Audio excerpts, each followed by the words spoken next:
Over the past 7 years or so, Cheryl Rossler has seen a huge uptick in students with anxiety, sometimes mixed with depression.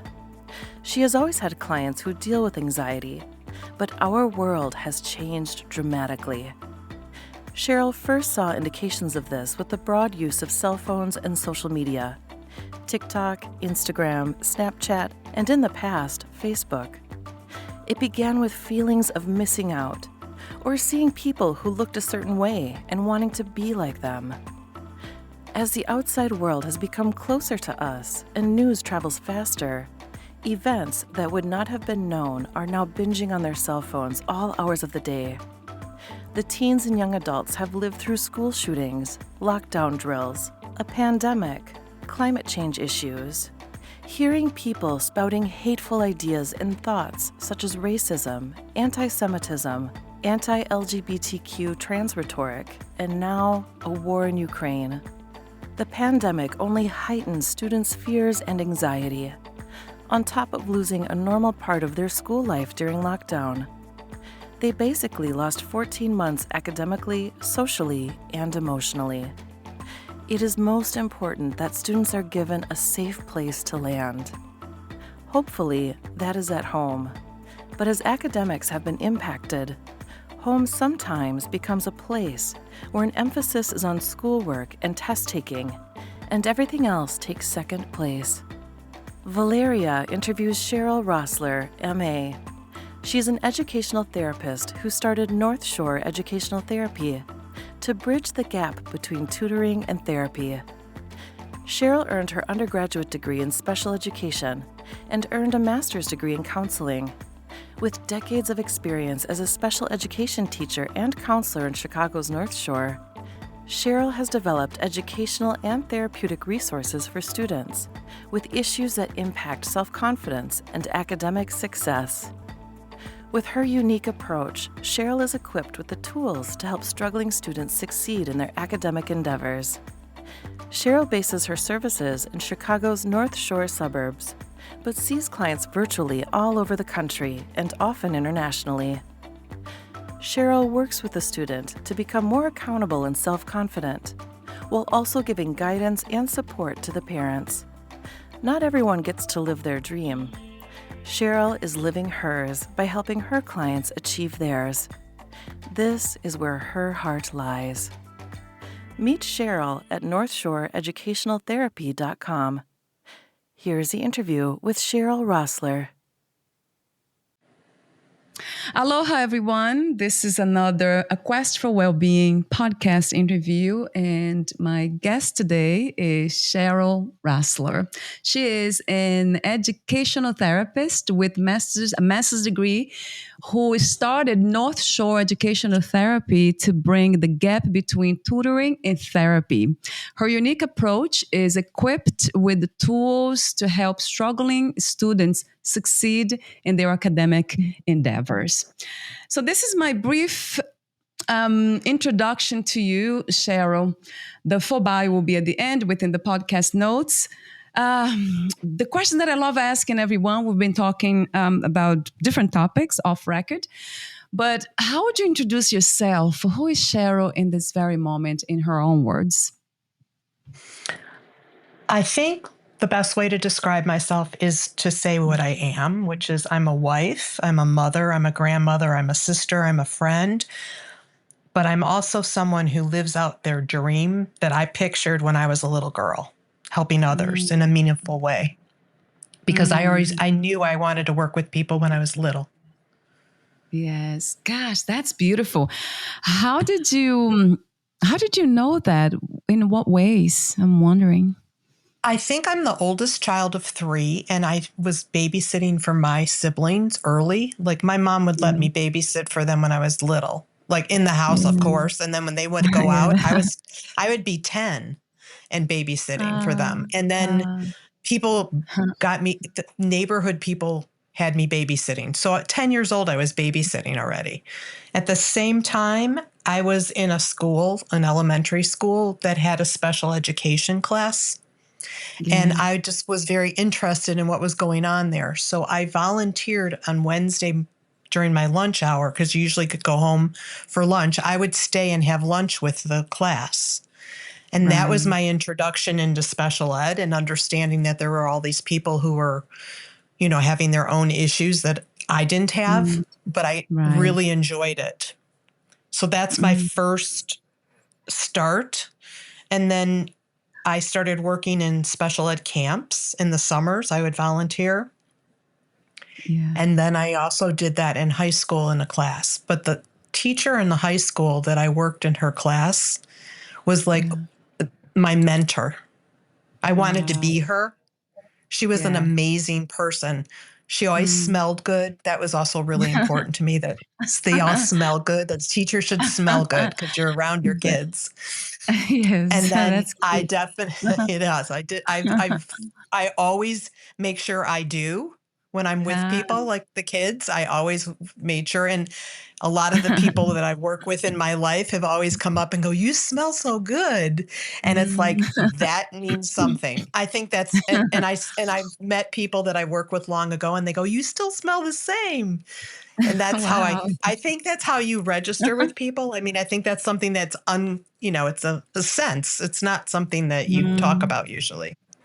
But I had two Mm. mentors in Yeah. high school, and they were both Yeah. people who got me on my path. Wow. I love everything about it. I mean, something that will stay with me for a long time. Maybe I'll never forget the smell, right? Yeah, that is Yeah, so true. That is it so is. true. And we remember people who don't smell good, and then we I almost like know. try to avoid them, meeting them again. And even if they're nice, we don't want to be close to them. Yeah, that's a very good point. Oh my God, I never thought about well-being actually in this way. Although I have created it's called a lavender house. It's Yes. when I put my house for sale in Florida, I kind of I had lots of diffusers around all rooms, and I always use lavender like in my environments. So before they came, the people who were supposed to buy the house, they came to see the house. They all said the same thing. Wow, it smelled amazing. And then Yeah. sure enough, we sold the house in about a week. Somebody went Wow. there and said I felt so good, in the house, and they just bought the house. So That's there's something about a great. smell, right? There is.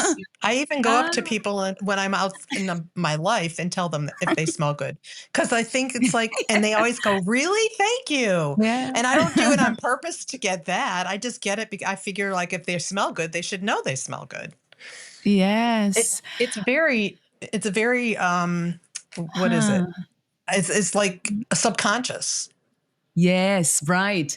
And it's absolutely, you're just a billion% accurate when you speak of that we actually don't listen first to people and their words. We don't process what they No, say as much no, as we sense, right? The smell, the right, way people move, look at us. So it's right. it's body language, people say, but we're using the senses to kind of map and know the environment and others. I It's so true. definitely. I think that's more true than just like, and I think body language is more, lots of people, you can just see their faces are changing, but they're not saying what their face is saying. It's like, Yes. okay, there's something going on here that's more than what they're saying to me. Yes. Oh my God. Have you thought about writing a book? This would be an amazing title of a book. Something about the scent, the smell. I'm serious. Yes, I haven't because it thought is about it. I would I've actually love. thought about writing about a book about what I do, but I don't know. Yeah. It's like the kind of thing who would it be for? Because I'm interested in it. I don't know how many other people would be interested in what I do, but that's just, me thinking that way. Right. Most authors and writers they think that way. I have met so many of them. You're writing for you because in reality you just everybody's a reflection of you in a sense. So Sure, sure. That everything we makes do is for sense. ourselves. Yeah, it's for ourselves. And that's when magic happens actually. When you really do it for yourself and then you see lots of people resonating with it because we're all Right, connected. Everything is right. interconnected. Yeah, I But believe I'd love that. to. I'd love to read a book about that. Like if you write, let me know about Okay. how we sense, one another. We connect through smell. That would be an amazing. I don't think I ever interviewed anybody or even read anything about it. So that would be Probably. a novelty, a good one. That's funny. Yes. We'll Seriously, see. Cheryl, Maybe. let me Maybe. know. Let me know. I Let me promise. know. I promise. Yes, I'm very intrigued about it. So, but the topic of our conversation today is anxiety. How this young generation is ruled by anxiety due to the world we now live in and how it affects their lives and academic success. So, this is the long version of the title. I have a shorter one, How Anxiety Interferes with Being Successful Academically and in Life. So, that's the title of the episode. If you're okay with that, Cheryl. Sure, sure. I'm So, fine with it. yeah, talk to me about how did you now another this is another I'm curious about how did you come to this, like this understanding of this reality, this fact that anxiety was affecting students academically and in life? I believe my practice started a long time ago. So I taught school for 12 years in special ed. And then when I was doing that, I got my master's in counseling and then I knew I was going to have kids. So I started my practice when I was teaching because I knew I didn't want to stay in the classroom. I very much wanted to work with the kids. And if you're in a classroom, and I don't know if you've talked to other teachers, there's so many responsibilities that are not child-centered. It's all meetings and papers and talking to the parents on the phone, and it takes away from all of that. So I wanted to just Right. be with the kids. And at Yeah. that point, the kids I was working with were middle school kids. So I started my practice a long time ago. And I always had kids that had some anxiety.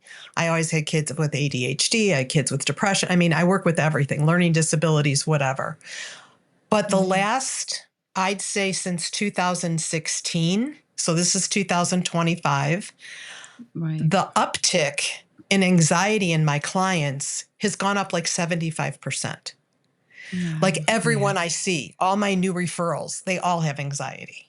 Whether Right. it's like really bone crushing anxiety, or if it's just like the kind that just kind of lays on you and you just have to maneuver through it. And I was like, what is going on? I was talking to other therapists. We all were seeing the same thing. And I didn't understand what the real reasons were in the beginning. I mean, I started looking for them and I started figuring it out. So the Yeah. first thing I noticed was the change in politics in 2016 Right. and Right. the things that came out at that point, because we were having, the kind of world that we were living was completely changing. And Right. I saw students, all of a sudden you're having mass shootings, you're having the pandemic, you're having climate change, you're having hate crimes, LGBTQ, the wars, news traveling faster, all of that. And I'm like, okay, I think it's all this. And then I read an article by a psychologist named Jean Twenge. I think that's how you pronounce her name. And she wrote an article in The Atlantic in 2017 saying, have smartphones destroyed a generation? And she Yeah. talked about the link between smartphone usage and a rise in anxiety and depression amongst, teenagers. And Right. then wrote a book called Generations. And they're saying that the smartphone has contributing to declining mental health in young people. And that's what I see, Right. especially girls, more girls than boys, not because some of the boys aren't on their phones as much as the girls. They Right. might be on their phone, but it's not the same things. The girls are having, body dysmorphia issues because they're watching all these people on that they look beautiful. They get to do all these things. And you start realizing that this is really just terrible for kids and that should be banned from the schools. So that's Right. how it Oh, kind of started. So, and then when we started talking, I talked to all the therapists, we all realized that that's what we've been seeing because that started in 2012, right. where all the social media came in. Amazing. And that's something that most of us are aware of, especially parents. What are they Yes. doing about it? Yeah, are parents taking responsibility and The trying parents to are having change? a really rough time. I talk to every parent I work with. Obviously, we have conversations, and I have students that are as young as 10 right now, and I have clients all the way to 58. But the ones that I usually, most of my kids in my place is I work with a ton of college students and some high school students. So Right. the college students, parents have like, now they're not in charge anymore. The younger parents, we all talk about how hard it is to parent this at this time because nobody doesn't, everybody wants their kid to have their cell phone to get into touch with them. And I Yes. think more and more because of the mass shootings in the schools that caused this Right. uptick, and everybody needs to have their phone by them and they can't put them away and they have to bring them. Right. But I Right. believe that they should switch to flip phones at school. Everybody should have their own flip Mm, phone. They can text their parents, they can say, I'm okay, and that's it. mm, And no yeah. social media allowed. So I don't know if they're going to get to that, but a lot of schools are starting to ban cell phones in class. Oh, good. And So, I think parents take them away at night a lot of times when they're younger. They just say your phones go to bed like you, not in your room. They're in here. yeah, yes. So, there's a lot that has been done already. Now, so by conscious parents, I see that, and Mm-hmm. probably some conscious schools, administrators, and all that. But it's not. It seems like we have to do. To take upon our own hands in the sense, like do it ourselves. And if they can hire, like if I had a child, that would be an amazing, with anxiety, that I would definitely reach out to somebody like you. So it's and that's my next question. What is your approach? How do you approach the situation? Like, because we're speaking of something that if seems to me that it looks like addiction, right? So that's a tough one. It is like addiction. And it's, Yeah. I see adults with it too. I mean, I talk to people all the time and they go, I'm on my phone too much. It just brings you into this other stuff. And it's like instead of reading or doing something else, they're on their phones. So Right. when I work Right. with families, we do talk about that. And I can't tell them how to parent. If they ask me my opinion, I will tell them. I have said to them, I know that the cell phone causes problems. What do Yeah. you do about it? And a lot of them have like taken it away at night, and a lot of them fight with their kids all the time about it. Oh no. Yeah. And then when they get to college, they have no power. So it's like, that's it. Mm, They're not in mm, charge anymore. So it right. makes it difficult. I think it's a difficult place to be. I think the parents that are parenting today have it worse than any other time of life. Like anytime Right. I look back and what it was like to parent, it's nothing like this. And we can say, oh, well, there's wars and there's this and there's that in the United Right. States specifically, but it's Right. not the same. There's just too many things going on that are negative. That is so true. So, how do you approach this with your students, with your clients? I'm About wondering the if you can, phones. yeah, if you can, in general, how the whole situation of anxiety and then the addiction to technology and everything. Just to give an idea to the listeners, like what would the description of your services would look like when you have a So my student in service front of is you?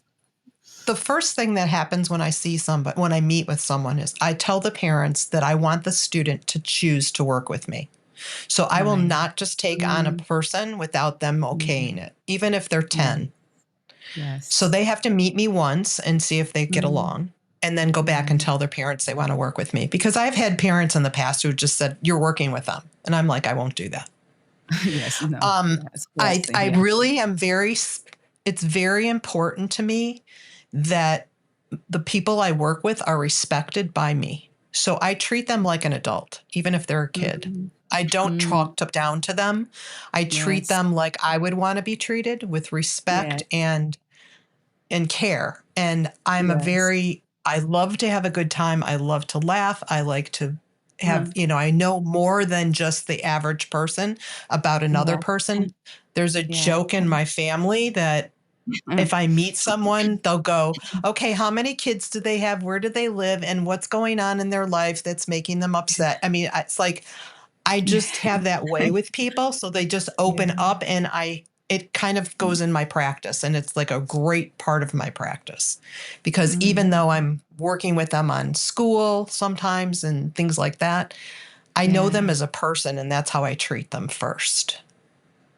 So Ah, their academics come second, even though the parents want them to do well in school. right. That's beautiful. Because you're creating this is the value for relationships. Yeah. And gosh, a Mm-hmm. relationship is just everything to me. It's so everything. That's It the only really reason I is. do what I do. Yeah. That's what makes me want to do it. If I just had to do school, I wouldn't do Yeah. it. Right. And you mentioned this in the beginning of the conversation, right? It's all about relationship connection, right? Too. And It totally have you is. heard, do you remember Garbon Marte? He said that, isn't it that he quoted something like, he said something like, the opposite of addiction is connection.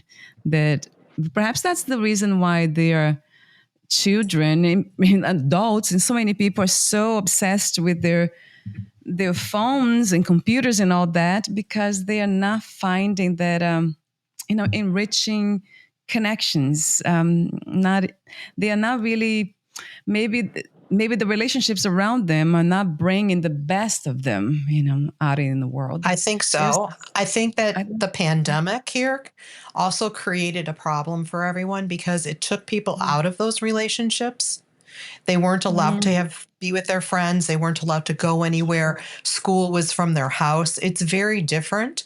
And they lost like a year and a half in their life of socializing and being part of things. A lot of my students didn't even have a graduation or they started freshman year in college virtually. I mean, how is that?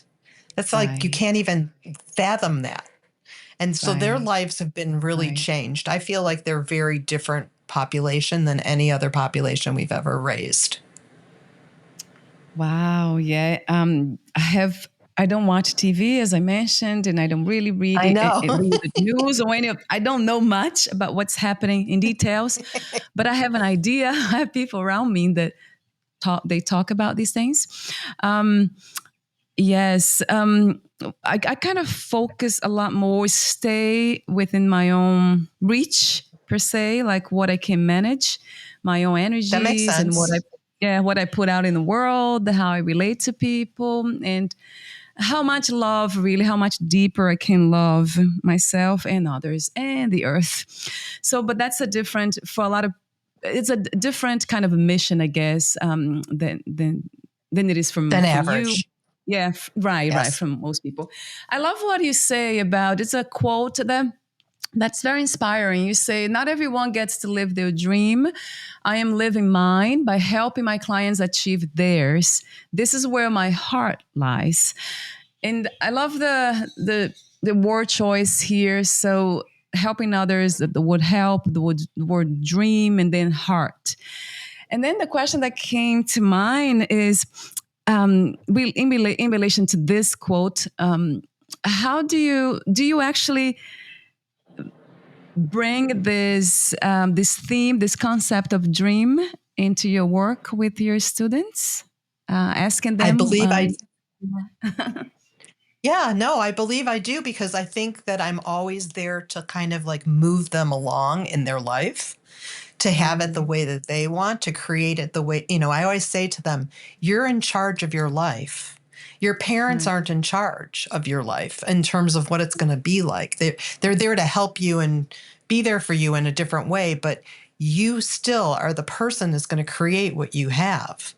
So it's Mm, kind of on them. mm, And I really want them to believe in themselves enough to move forward. And I love watching people just go through I'm on a journey with someone that most people don't get to do because I'm watching from the place where they're in crisis or in having a really rough time getting to a yeah. place where they're not.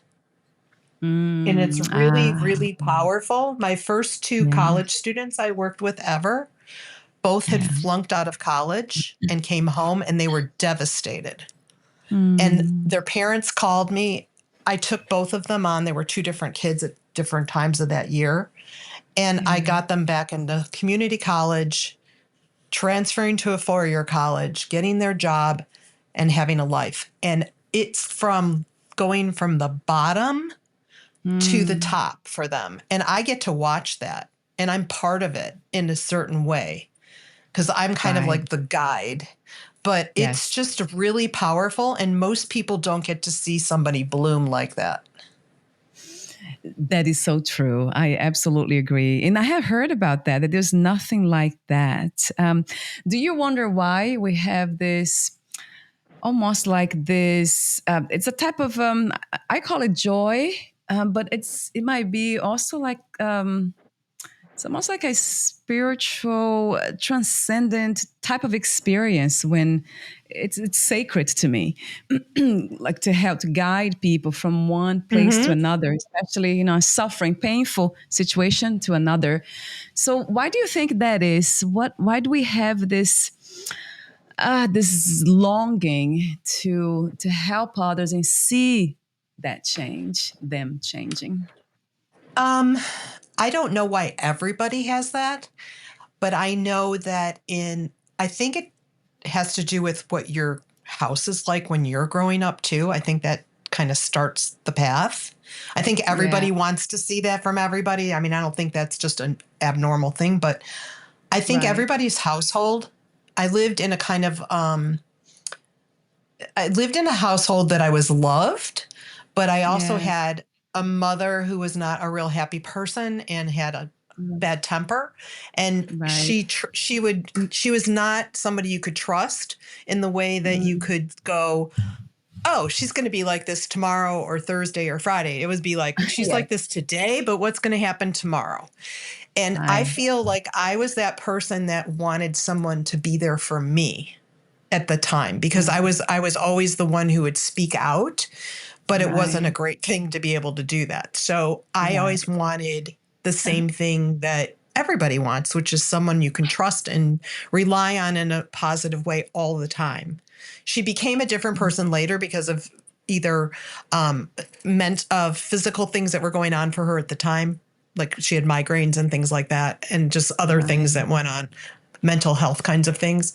So I right, think that that set the tone for me to want to change, to help people change, because I didn't get that at right, that point. I got it later in right. my life, or I figured it out, but I never had a guide through that time for me.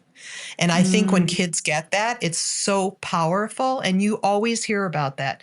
Just think of every person who goes up yeah. and speaks and says, this person made a difference in my life because they did, Mm, cared, they were there for me, however it was.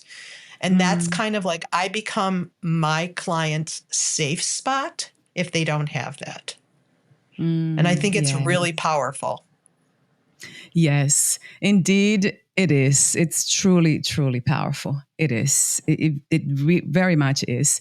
Thank you so much, Cheryl, for doing this, for listening to life, for listening to the depth of your being. That's kind of being true to you. And I find that to be very much um, the word true again. It's that by listening to ourselves and honoring ourselves, our needs and our deepest desires per se and longings, we ended up helping a lot of people along the way. I think so. I It, think you're right. yeah, it really feels that way.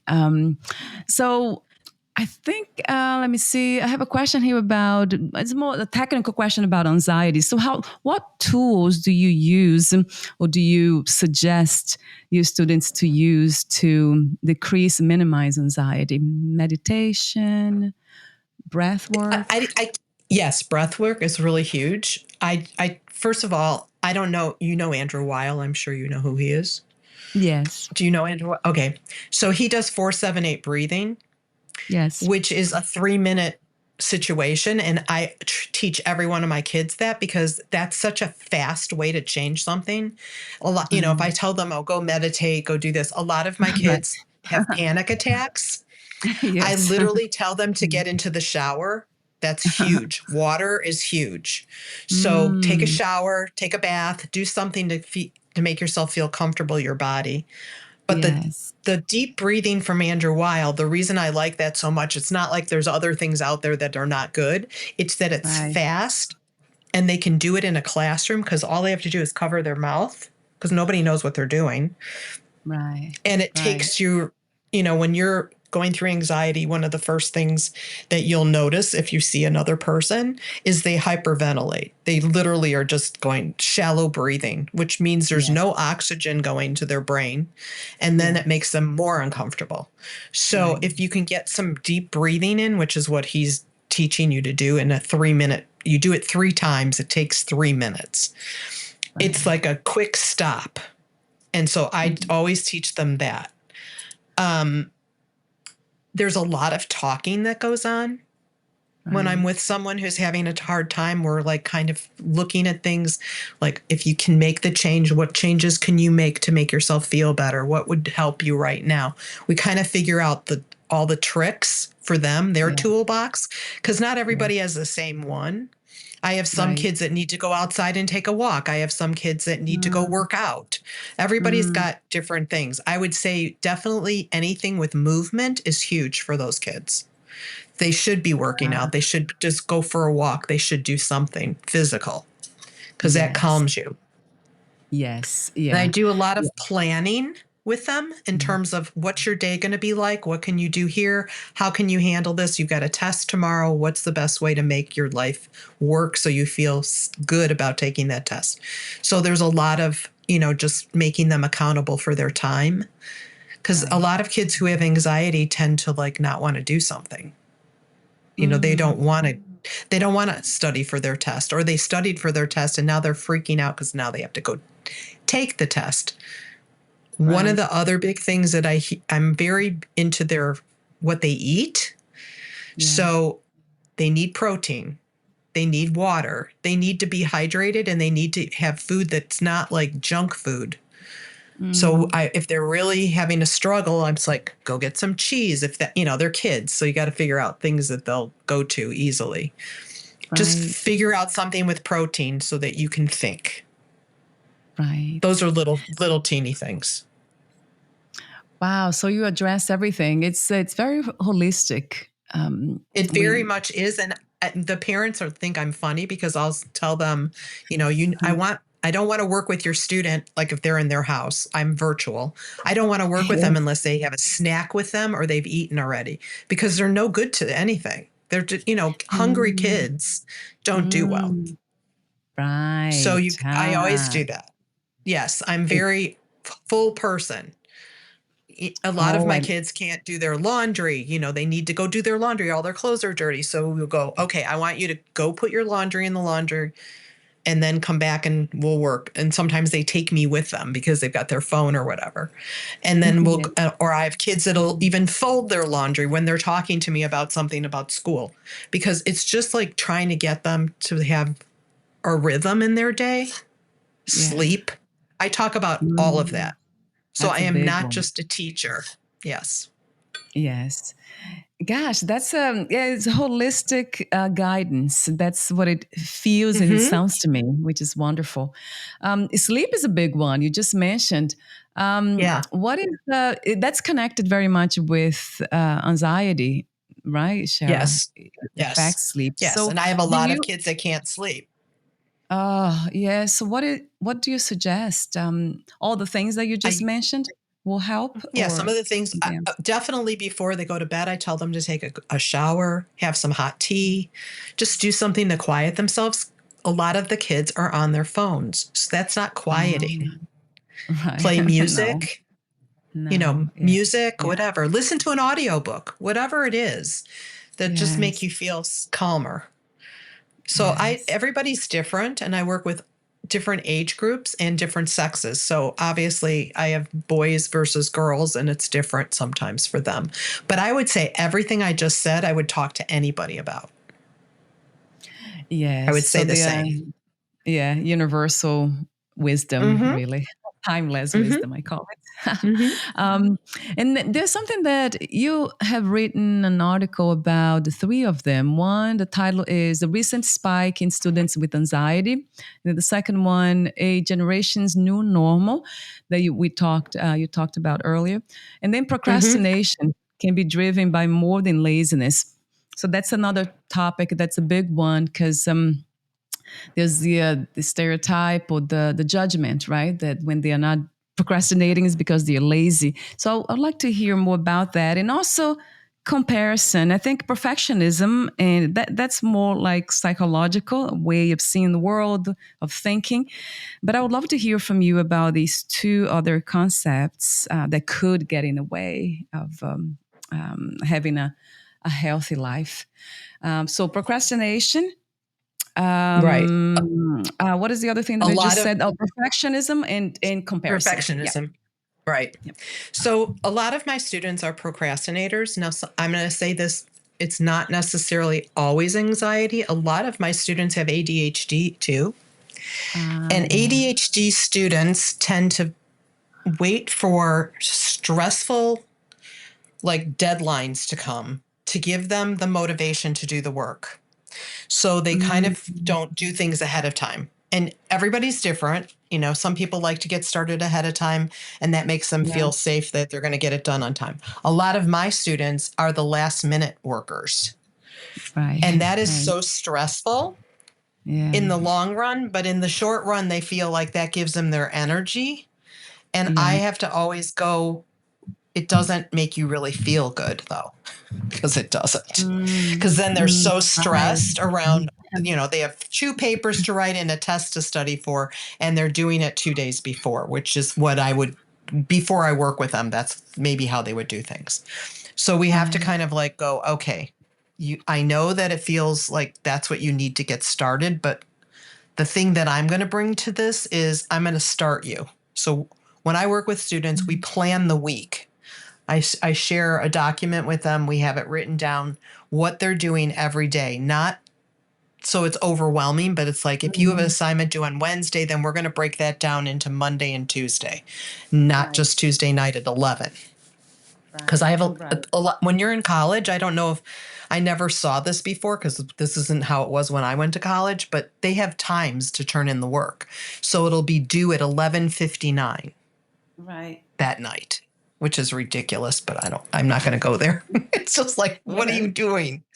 Yeah. But so they have to like break everything down. So that's the procrastination. Kids who are anxious tend to be worrying about everything. So then they don't do it because they're afraid that they're not going to get it done in time. And it's just like builds. And when I Right. look at the perfectionism part, I'd see that a lot is that they want it to be perfect. And then Yeah. they don't want to get started because it's not going to be perfect. Oh, yeah. So we kind of have to go through a whole thing. A lot of my students, when I'm writing papers with them, they want to think about the perfect sentence. And I'm like, that wastes a lot of time because you're going to be sitting there for hours. So Yes. I want you just to I want you to do stream of consciousness about what you think the answer is supposed to be or what you're going to write, and then come back and you can edit it. But Right. if you write from a perfectionistic standpoint and everything has to look okay the first time, it takes Yeah. forever. Right. So it's kind of like Right. just changing their mindset about how they do their work. Yes. So it is, yeah, very much. That's the therapy, right? We are tapping into psychology. Right. What about comparison? Do you find that to be an issue for some? Because I have heard about that with a lot of parents that I interviewed here about their kids kind of comparing themselves to somebody else and then kind of putting a lot of Oh, yeah. pressure to match up. Yes. Yeah. Well, that's part of our society, unfortunately. And I think my husband and I have this conversation all the time. It's like everybody thinks they want to be the best, get the Yeah. most, get there first. The Yes. stress Right. that gets put on the kids, Right. depending on where you live too, and the schools that your kids are in, the Right. competition between kids is terrible. And I think Mhm. it's really harmful because it doesn't help anybody become a better person. It just makes Right. life harder. So we have all these people who are like, well, I want them to have straight A's because they need to get into the best college, because if they don't get into the best college, they won't have a good job. And I'm like, that Right, is not right. true. There's a million colleges. You can get Yes, a degree and still be okay. And yes, there's right. always going to be people who are going to be better than you. It's just part of Mm, life, yeah, yeah. And but it's what is hard. the antidote? Yeah, what do you suggest that could somehow become an antidote to comparison? Um, well, first thing is, if you around some of the schools right now, or there's the sports that start when the kids are really little, and you watch the Yeah, parents start putting their kids into travel soccer at 8. So they're yeah, doing higher level soccer, and then they have the yeah, pressure of doing well and getting on that mm, team and all that. I get kids yeah. that don't want to play sports by high school because they've already done it for like 8 Right, years and they're sick right, of it. right. But I look at parents and I try and tone it down, and I go, I don't want your kids not to do well. It's not like I'm trying to make them be poor at Mm, their skills or whatever, but just know mm, that really, if they just got, B's instead of A's, because they're always like, I want A's, it's not right. going to change anything. I have a Mm, student that I knew who took all her AP classes in high school and had a tutor for every class to try and get into Brown University. And she didn't get in. And she spent 4 wow, years trying to get into Brown. So she wow. went to Tufts. Like, is that Yeah. bad? No. But she told me later, she said, I would never have done that if I knew what it was going to be like. I would never have done Mm, that. right, And, right. sometimes it's student driven, and sometimes, most of the time, it's parent driven. Yes, that's what the message that I'm getting here by listening to you, and also Yeah. by talking to a lot of parents. Yes, so basically they are projecting, right, their Yes. expectations, their desires, their dreams on their kids, and that's a lot of Yes. pressure. And it's what they Mm, want to be looked, if their kids do well, that goes to them. They can look at oh, them I and go see. themselves and say, oh, look, my student. I mean, I live in a neighborhood that Yeah. it's pretty competitive, and I watch the Mm, parents just go, well, my kid's going to this school, and I'm like, I don't care. oh. It's like, I Yes, don't good. care. Good.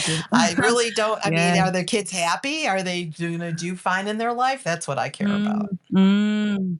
Ah, how beautiful. Yeah. Oh my God. I treasure that. Thank you, Sherry. And you can tell, right, when parents are just disconnected from their own sense of Yep. happiness too. If they're trying to find it somewhere else, it's because they are not happy themselves, with themselves.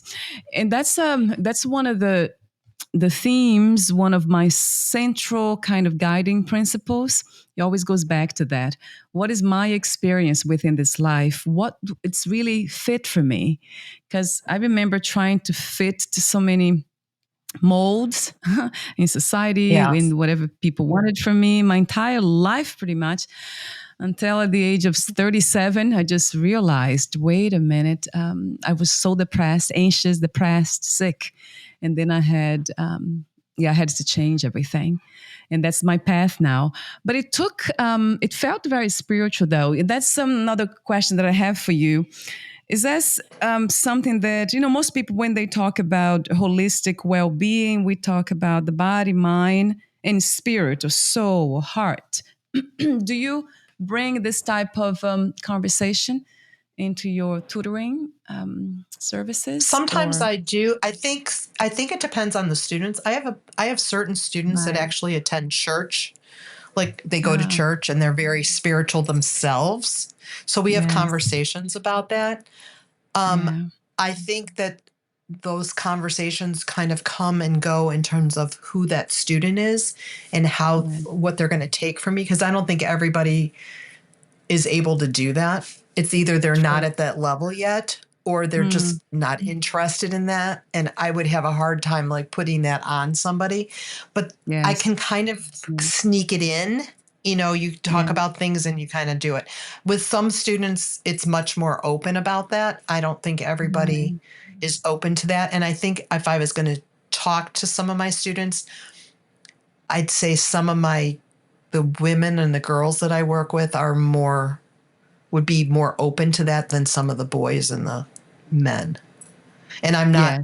prejudiced against it. It's just with the boys I see are definitely less emotionally developed than the girls. It's Yeah. just that's the way it is for boys. They're just slower developing. So I get a Yes. lot of immature people that I work with that are, Right. and then you kind of have to go from where they are. Right. Yes. Yeah. That's the thing about spirituality, right? This idea of spirit. So even the heart that we relate to, I relate to heart, wisdom, and love. But basically, spirituality to me, it's very simple. It's, do I accept myself? Do I love myself as I am, exactly Right. as I am? Am I what I'm Right. looking for instead of looking outside? Do I feel complete now, at peace? So that to me is spirituality. It's Yes, like I you agree can with you. do, yeah, it's because it comes down to that in the very end, when you think about all these practices and spiritual, like really sophisticated spiritual concepts that I have studied throughout my life, in all the retreats that I have attended, and all the meditation I have done, all the books I have written, all the people that I have spoken here, so many, it comes down to that. It's super simple. What is my experiencing my experience now telling me? Am I at peace? Am I happy? So that to me is, am I happy with what I'm doing, my relationships? So there is, and not because of them, but what's coming from here. So I don't know. I No, I feel get like it. that children, they're very honest, right, and true when it comes to their They own are. experience. So And yeah, I I would wonder if say you. that when I start working with someone, I can tell you that Yeah. probably 80% of them are not happy with themselves. And Yeah, that's where that's I'm true. getting them. They're Yeah, either not exactly. done well in school, they don't have friends, they're having a lot of trouble at Mm, home. I get a lot of kids in crisis who are like yeah. really struggling. So that would Mm. be a definite, like, no, I'm not happy with myself right away. I could tell that. Yeah, that's why I'm here, But right? That's why I'm right. But seeing we you. get to the Yeah. point where they are. Like I'm working with someone right now who is like 3 months ago, I don't have any friends here because she moved to a new place. I don't have a boyfriend. I'm just starting to do well in school. I've gone to 3 different schools and now, I'm just starting to do well. I'm just not happy with where I am. So today Mm, I talked to her and she has friends. She has jobs that she loves. She's doing well in yeah. school and she's starting to date a boy. She's like 23. And I Ah, just sit that's there and look, I wonderful. go, look at that. That's 3 or 4 months ago you were crying to me. And Ah, now you've changed it. So we spent a lot of time in the beginning, literally just trying to, okay, you don't have any friends yet. What about the people you're working with? Do you ever ask them to go out for coffee? No. right. Well, maybe you can do that. I mean, we just kind of figure out all the different steps. As far as finding a boyfriend, I can't do that for her, but Yeah. I told her as soon as her energy looks like she's happy and settled with herself, people will be Right, attracted to her. And that's what right. happened, I think. Yes, yeah. Wow. So I sense that because you care so deeply, and that is, of course, it's coming from the, to me, the spiritual heart, the love. So, and then you transferring, transmuting like this energy to them. That's what I'm feeling Yes. there too. It's so obvious to me. Even talking to you, it feels like that. Like, oh, she Well, cares. thanks. I Yeah, do it's care. And the beautiful. kids all know I love Mm, them. Like mm, they're my kids. When I work with mm, someone, one of the things that's different about my practice than someone else who might be a therapist only or a tutor is that the kids only see them like once or twice a week, whatever it is. And that's it. yeah, My yeah. students have my phone number. They text me, call me, Mm, whatever, any time of the day. I will right, answer if I'm awake. Obviously, if it's 2:30 in the morning and I'm sleeping, I am not going to know. But once I wake up, they will get an answer. And that is part of my service to them, is that I'm theirs. Yeah, They have me anytime they need me. And it's not just, oh, I have to wait a week to talk to her.